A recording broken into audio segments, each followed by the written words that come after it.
1.1.5, this is 9, followed by 7, 6, so Papa deep, please work. Deepens glock'em, sleeping sleep, puking and glockle. Ah, come on.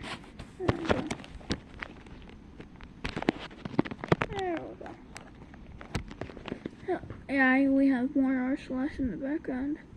Then I called my brother, who called my husband another 6 times while he himself drove to pick me up to take me to the hospital. It was a horrible and traumatic birth. I started crowning in the car, and the doctor delivered my daughter in the back of my brother's van because it was too far along for me to move.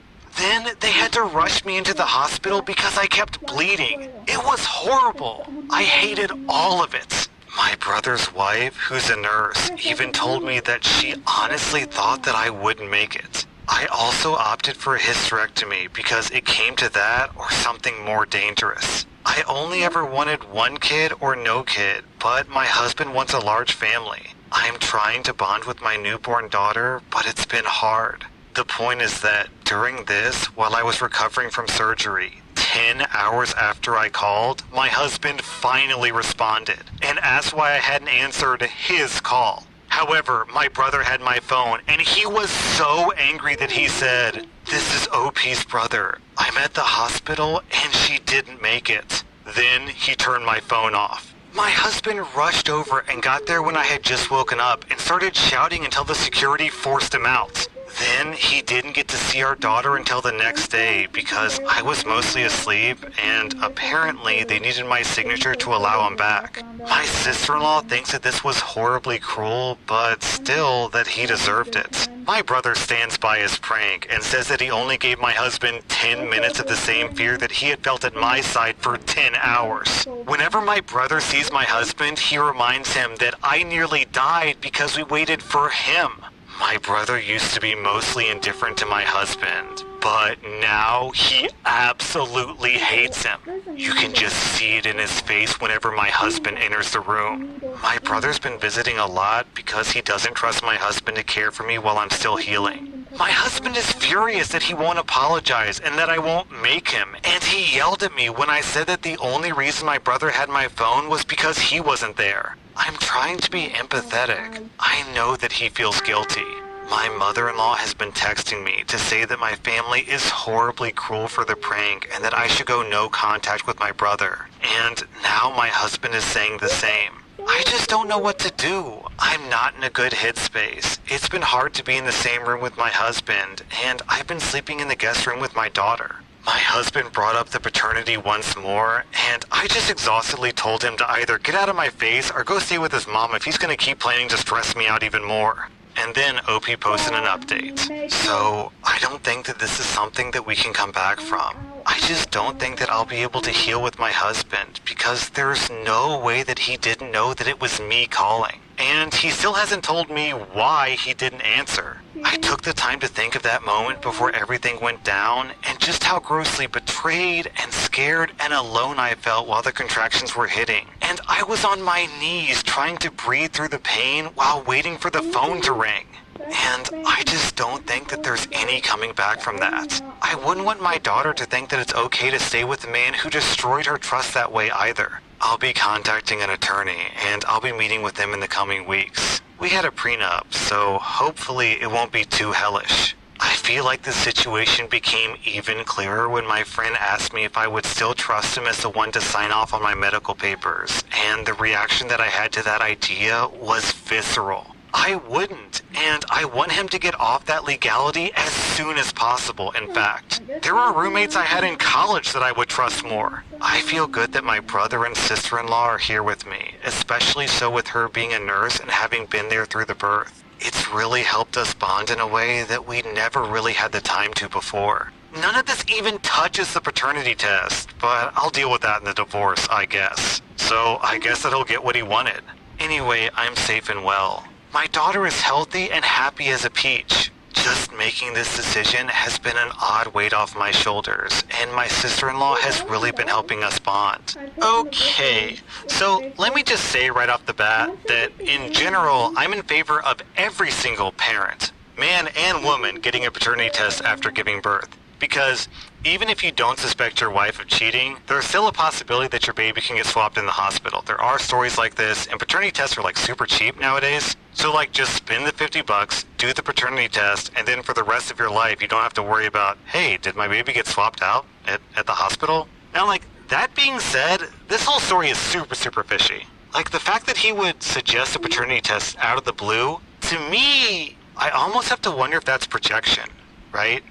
Like he's cheating, so he thinks that you're cheating, so he accuses you of maybe sleeping around. Him not answering 16 calls when he knows that his wife is about to pop and give birth at any moment. 16 phone calls plus 6 from his brother-in-law. This is really fishy. And I have to wonder if the reason why he wasn't at the birth of his daughter is because he was off making other babies with some other woman. I don't have any real solid evidence to back this up, but I just can't help but wonder about this story. What do you guys think? Is this a reasonable suspicion that I'm having, or is he just, a run-of-the-mill douchebag father? I'll sum this one up with W brother, L husband. Our next post is from a non-Reddit website called askamanager.org. I work for a smallish company of about 80 people. I have epilepsy and I have a seizure alert dog. She can detect when I'm about to have a seizure, which helps me get somewhere safe. For example, she's alerted me when I'm on the stairs so that I know to sit down immediately, or if I'm walking along a busy road, I can move off to the side. She's very good at what she does. Usually, I get a 2 or 3 minute warning and I can ask for help or preemptively call someone like my husband. She'll also find a person and direct them to my medical alert bracelet if I'm unable to tell someone what's happening ahead of time. Here's the problem, so to speak. She's a smaller dog, only a 20-pound mutt. Since she doesn't provide mobility assistance of any kind, she also doesn't wear a full harness like a seeing eye dog would. She walks on a standard collar and leash, though she does have a fabric vest that says service dog in large letters, so if someone does see her when she's looking for assistance, it's pretty obvious they should follow her. Recently, we hired a new VP of HR. This person says that they don't believe that my dog is a real medical dog and not just an emotional support animal or a pet that I want to bring to work. They say that my dog is too small and she doesn't wear any real medical equipment. I paid literal tens of thousands of dollars for this dog and her training. She has saved my life with her alerts on more than one occasion. She's also given me back freedom that I didn't have before because I was unable to go anywhere alone. This new HR person has no complaints about my dog's behavior. She calmly walks beside me or she rests under my desk during the day. She doesn't bark, and the only time that I take her out for a bathroom break is when I'm on lunch. Nobody in the office has said anything that I know of. This person simply says that they've never heard of a dog that does this type of work, and they've never seen a small service dog, so therefore I must be lying. I provided paperwork from the training organization and my medical team, and they say that you can just print papers like that off the internet. I went to the CEO, who's the VP of HR's boss, because if I don't have my dog, I can't go to work. And the CEO said that this was out of their area of expertise, but couldn't I just get a bigger dog? Because that way it would be obvious that it was a working dog. I'm not really sure what to do from here. Other than this one particular incident, I love my job, and I'd like to keep working here. And then OP posted an update. Oh man, this first line isn't funny at all, but it got me because I was literally just thinking, girl, you need to find yourself an employment lawyer because he will eat this up. Anyways, my meeting with the employment lawyer went well. Like everyone agreed, this was a fairly cut and dry thing where my dog absolutely should be allowed. We started by going the friendly route. My lawyer provided the language for me to attempt to address this myself in a more official way. That, predictably, went nowhere. The VP of HR doubled down on her stance that I had to have a real service dog or I had to come to the office without my dog. Anyway, I let my direct supervisor know that HR was continuing to push back on this, and my boss attempted to plead my case, thinking that if it came from a director-level employee, then maybe it would hold more weight. HR shut that down as well, since sales directors don't understand the Americans with Disabilities Act like HR does. My boss then told me that if I didn't already have plans to take a more aggressive approach with my lawyer, then she would be doing it on my behalf, because this was getting ridiculous. My lawyer sent a letter to my boss, HR, and the CEO asking for a response in 48 hours before they pushed further. Nobody responded. My boss deliberately didn't respond. HR and the CEO either ignored it or didn't notice it. The world will never know. We then pushed the letter to the company's board, and things happened very quickly from there, although I am unfortunately out of the loop on the details. What I do know is that the CEO claimed that he misunderstood what I was saying when I asked him, and of course he supported me and my dog coming into the office. But it wasn't a misunderstanding, it was definitely incompetence. But that's fine, I'm not gonna fight that battle. HR quietly underwent a restructuring.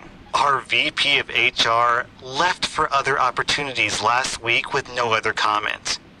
We're pretty sure that she was pushed out. Although we're a smaller company, we do hold a sizable government contract, and an ADA lawsuit would go against the main service that we provide. Our board was very interested in making sure that we didn't do anything to jeopardize that contract. I do wish the board and CEO had taken a firmer stance and admitted to the error while publicly committing to make sure that any and all employees felt welcome. But they did reach out to me and apologize personally, so I'll let that go too. All in all, our terrible HR boss is gone. My boss was as supportive as she could be, and she went to bat for me several times, and wanted for nearly my entire lifetime. Then, 4 days later, OP posted an update. After reading the replies, my cousin and I have made the tough decision to block all the toxic family members and go no contact. I'll be living at my cousin's apartment now, and we're working on finding me a job.